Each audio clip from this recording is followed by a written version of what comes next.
My story of connectedness is really stories of connectedness, which has been kind of my life experience over the last several years. And I thought no better place to do it than out here while I'm grilling, as many of my connected stories are tied to really odd things like what you're having for dinner and all that, all the really silly stuff you hear about.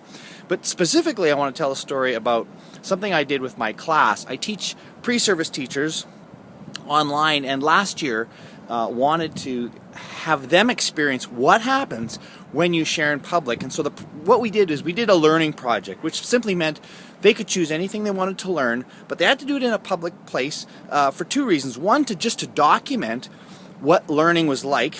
There was that whole aspect of it. But the other one was just to see what happens when you start sharing these things online. What interesting things could happen. For me personally, I started playing the guitar and was connected with some 13 and 14-year-old students in Connecticut who were being taught by Brant Snyder, who teaches music theory. They saw my videos of me struggling to play the guitar and decided to teach me. They created a website for me. They created videos for me.